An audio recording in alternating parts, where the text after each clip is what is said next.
बेटा, थोड़ा खाना खाकर जाओ। 2 दिन से तुमने कुछ नहीं खाया है।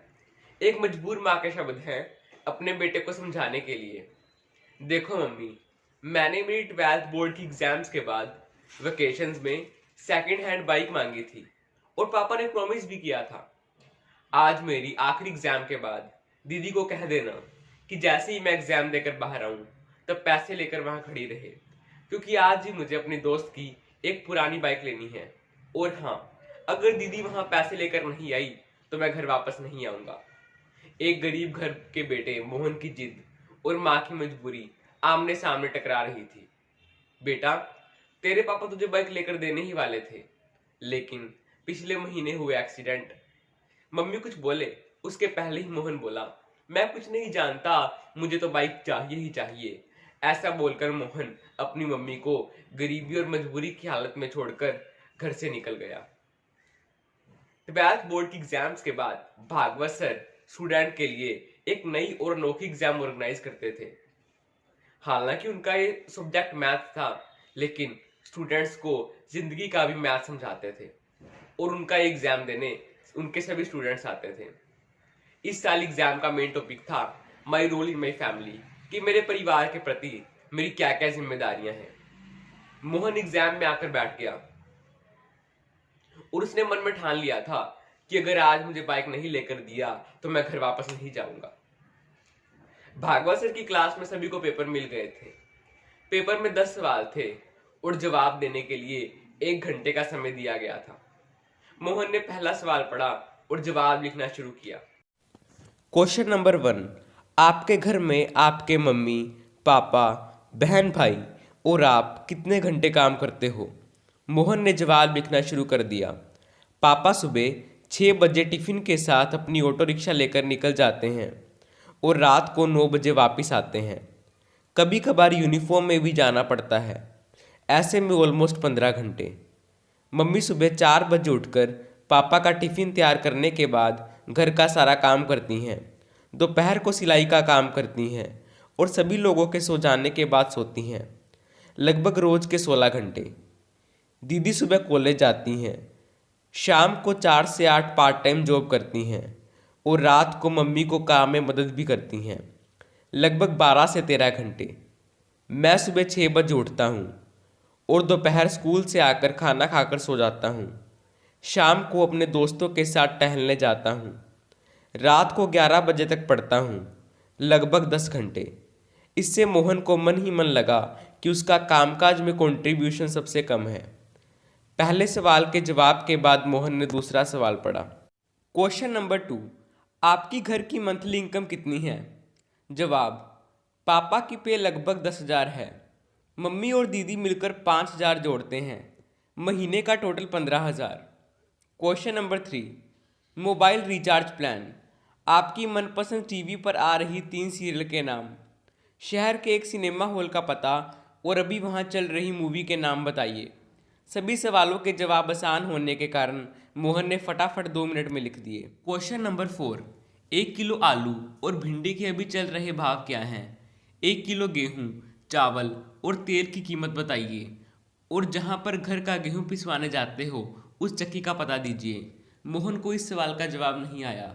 उसे समझ में आया कि हमारी हर रोज़ की ज़रूरी चीज़ों के बारे में तो उसे कुछ पता ही नहीं है। मम्मी जब भी कोई काम बताती थी तो मना कर देता था। आज उसे पता चला कि मोबाइल रिचार्ज, मूवी का ज्ञान इतना ज़रूरी नहीं है जितना कि इन चीज़ों का है।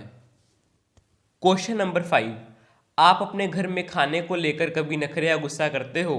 जवाब, हाँ, मुझे आलू के सिवा कोई भी सब्जी पसंद नहीं है। अगर मम्मी और कोई सब्जी बनाए तो मैं घर में झगड़ा करता हूँ। मैं बगैर खाना खाए उठ जाता हूँ। इतना लिखते ही मोहन को याद आया कि आलू की सब्जी से मम्मी को गैस की तकलीफ होती है, पेट में दर्द होता है। अपनी सब्जी में एक बड़ी चम्मच वो अजवाइन डालकर खाती है। एक दिन मैंने गलती से मम्मी की सब्जी खा ली और फिर मैंने थूक दिया था और फिर पूछा कि मम्मी तुम ऐसा क्यों खाती हो? तब दीदी ने बताया कि हमारे घर की कंडीशंस इतनी अच्छी नहीं है कि हम 2 सब्जी बनाकर खाएं। तुम्हारी जिद के कारण मम्मी बेचारी क्या करे।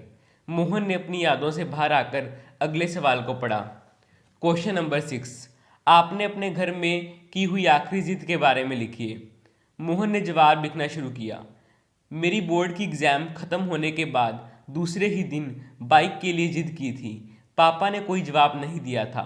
मम्मी ने समझाया कि घर में पैसे नहीं हैं, लेकिन मैं नहीं माना। मैंने 2 दिन से घर में खाना भी नहीं खाया है। जब तक बाइक नहीं लेकर देंगे मैं खाना नहीं खाऊंगा, और आज तो मैं वापस घर नहीं जाऊंगा कहकर निकला हूँ। क्वेश्चन नंबर 7, आपको अपने घर से मिल रही पॉकेट मनी का आप क्या करते हो? आपके भाई बहन कैसे खर्च करते हैं? जवाब, हर महीने पापा मुझे 100 रुपये देते हैं। उसमें से मैं मनपसंद परफ्यूम, गॉगल्स लेता हूँ या अपने दोस्तों की छोटी मोटी पार्टियों में खर्च कर देता हूँ। मेरी दीदी को भी पापा 100 रुपये देते हैं। वो खुद भी कमाती है और जॉब से मिले पैसों से मम्मी को फाइनेंशियल हेल्प भी करती है। उसको दिए गए पॉकेट मनी की वो बचत भी करती है। उसे कोई मौज मस्ती का शौक नहीं है क्योंकि वो कंजूस भी है। क्वेश्चन नंबर 8, आप अपनी फैमिली में अपने रोल को समझते हो? सवाल अजीब और मुश्किल होने के बाद भी मोहन ने जवाब लिखा। परिवार के साथ जुड़े रहना, एक दूसरे के प्रति समझदारी से व्यवहार करना और स्पोर्टिव नेचर होना चाहिए। यह लिखते लिखते ही मोहन के अंदर से आवाज आई कि अरे मोहन, क्या तुम अपने रोल को अच्छे से निभा रहे हो? और अंदर से जवाब आया कि ना, बिल्कुल नहीं। क्वेश्चन नंबर 9, आपके रिजल्ट से आपके माता पिता खुश हैं? क्या वह अच्छे रिजल्ट के लिए आपसे जिद करते हैं, आपको डांटते रहते हैं? इस प्रश्न का जवाब लिखने से पहले मोहन की आंखें भर आई। अब वह परिवार में अपना रोल बराबर समझ चुका था। लिखने की शुरुआत की। वैसे तो मैं कभी भी मेरे माता पिता की सोच पे खरा नहीं उतर पाया हूँ, लेकिन इसके लिए उन्होंने कभी भी जिद नहीं की है। मैंने बहुत बार अच्छे रिजल्ट के प्रॉमिस तोड़े हैं, फिर भी हल्की सी डांट के बाद वही प्रेम और प्यार मिलता है। क्वेश्चन नंबर 10, एग्ज़ाम्स ख़त्म होने के बाद आप अपने फैमिली को सपोर्ट कैसे करेंगे? जवाब में मोहन की कलम चले इसके पहले उसकी आंखों में आंसू आने लगे और जवाब लिखने से पहले ही कलम रुक गई। बेंच के नीचे मुंह रखकर रोने लगा। फिर से कलम उठाई, तब भी वो कुछ भी ना लिख पाया। बहुत कोशिश करने के बाद भी 10वें प्रश्न का जवाब नहीं लिख पाया और पेपर सबमिट कर दिया। स्कूल के दरवाजे पर दीदी को देखकर मोहन उसकी तरफ दौड़ पड़ा। भैया, ये लो 20,000 रुपए, और मम्मी ने कहा है कि बाइक घर लेकर ही आना। ऐसा कहकर दीदी ने मोहन के सामने पैसे रख दिए। कहाँ से आए ये पैसे? मोहन ने पूछा। दीदी ने बताया, मैंने अपने ऑफिस से 1 महीने की सैलरी एडवांस ले ली और मम्मी भी जहाँ काम करती थी वहां से कुछ पैसे उधार ले आई और अपनी पॉकेट मनी से बचाए हुए भी कुछ पैसे हैं। ऐसा करके तेरे बाइक के लिए पैसे इकट्ठे हो गए। दीदी फिर बोली, भाई, तुम मम्मी को कहकर निकले थे कि अगर बाइक नहीं लेकर देंगे तो तुम घर वापस नहीं आओगे। तुम्हें समझना चाहिए कि घर के प्रति तुम्हारी भी कुछ जिम्मेदारियां हैं। हाँ, मेरे भी बहुत सारे शौक हैं, लेकिन मैं अपने शौक से ज्यादा अपने परिवार को ज्यादा अहमियत देती हूँ। माना कि तुम हम सब के घर के सबसे लाडले हो। पापा को पैर की तकलीफ है, फिर भी तेरे बाइक के लिए पैसे कमाने और तुझे दिए हुए प्रॉमिस को पूरा करने के लिए दिन रात अपने फ्रैक्चर वाले पैर से ही काम किए जा रहे हैं, सिर्फ तेरे बाइक के लिए। अगर तुम समझ सको तो अच्छा है। कल रात अपने प्रॉमिस को पूरा ना कर सकने के कारण बहुत दुखी थे और इसके पीछे उनकी मजबूरी भी है, और तुमने तो अपने बहुत सारे प्रॉमिस तोड़े हैं ना। ऐसा कहकर दीदी ने मोहन के हाथ में पैसे थमा दिए और घर की ओर चली गई। इतने में मोहन का दोस्त अपना बाइक लेकर आ गया। अच्छे से चमका कर लाया था। उसने कहा, मोहन, आज से बाइक तेरा हुआ। सब 25,000 में मांग रहे हैं, पर सिर्फ तुम्हारे लिए ये बाइक 20,000 में। मोहन उसके बाइक को ही देखता रहा और कुछ देर बाद बोला, दोस्त, तुम अपना ये बाइक 25,000 वाले को ही दे देना। मेरे पास पैसों का अरेंजमेंट नहीं हो पाया है और होने की उम्मीद भी नहीं है। ऐसा कहकर मोहन भागवत सर की कैबिन की तरफ चला गया। अरे मोहन, कैसा लिखा है पेपर में? भागवत सर ने मोहन की ओर देखकर पूछा।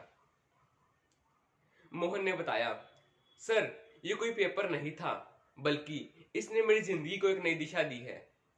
मैंने आखिरी सवाल का जवाब छोड़ दिया है और उसको लिखकर नहीं बल्कि अपनी जिम्मेदारी निभाकर दूंगा।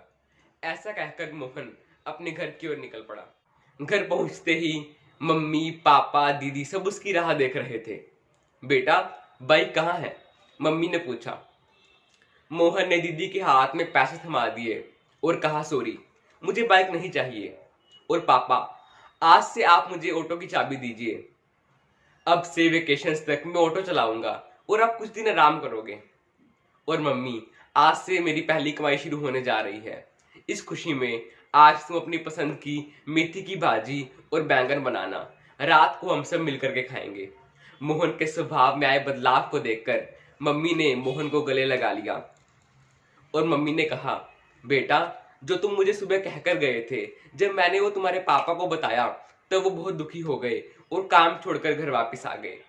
आज तो जो मर्जी हो जाए, मैं रात को तुम्हारे पसंद की सब्जी ही बनाऊंगी। मोहन फिर बोला, नहीं मम्मी, अब मैं अपने घर परिवार के प्रति अपनी जिम्मेदारी समझ चुका हूँ। आज तो तुम्हारे पसंद की सब्जी ही बनेगी। मैंने पेपर में आखिरी सवाल का जवाब छोड़ दिया है। उसको लिखकर नहीं बल्कि प्रैक्टिकल करके ही निभाना है। और आप मुझे बताओ कि हम गेहूं पिसवाने किस चक्की पर जाते हैं, उसका नाम और पता मुझे दे दो।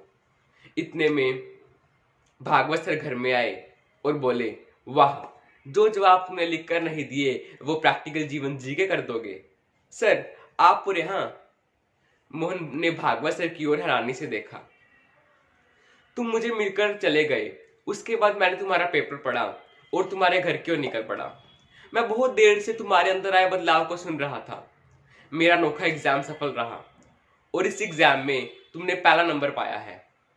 ऐसा कहकर भागवत सर ने मोहन की पीठ थपथपाई। मोहन ने तुरंत ही भागवत सर के पैर छुए और ऑटो रिक्शा लेकर निकल पड़ा। अगर इस स्टोरी में भागवत सर मोहन का पेपर ना लेते तो आज उसे अपने परिवार के प्रति अपनी जिम्मेदारियों का एहसास ना होता। ऐसे ही हमारे जीवन में भी भागवत सर जैसे टीचर जरूर होते हैं। हमें उन्हें नजरअंदाज नहीं करना चाहिए, क्योंकि उनके द्वारा दी गई शिक्षा हमारे जीवन को बदल सकती है। माता पिता जीवन देते हैं, लेकिन उस जीवन को जीने की कला तो एक टीचर ही सिखाता है। टीचर का किरदार निभाना पिता से भी मुश्किल है, क्योंकि पिता के सर पर तो सिर्फ एक ही संतान का भार होता है, वहीं एक टीचर के सर पर कई पीढ़ियों को आगे बढ़ाने का भार होता है। टीचर मोमबत्ती की तरह होते हैं, वो खुद को जलाकर स्टूडेंट्स की जिंदगी को रोशन कर देते हैं और स्टूडेंट्स की सक्सेस को देखकर ही खुद को सक्सेसफुल मानते हैं। तो फ्रेंड्स, उम्मीद है आपको ये वीडियो बहुत अच्छी लगी होगी। अगर ये वीडियो अच्छी लगी हो तो प्लीज लाइक बटन को प्रेस कर देना और कमेंट्स में बताइए कि आपको ये वीडियो कैसी लगी। और फ्रेंड्स, इस वीडियो को अपने फ्रेंड्स के साथ शेयर कीजिए ताकि वो भी इस वीडियो को देख सकें। एंड फ्रेंड्स, फाइनली इस चैनल को सब्सक्राइब कर दो और बेल आइकन को भी प्रेस कर देना ताकि न्यू वीडियोस आप तक पहुंचती रहे। Thank you friends.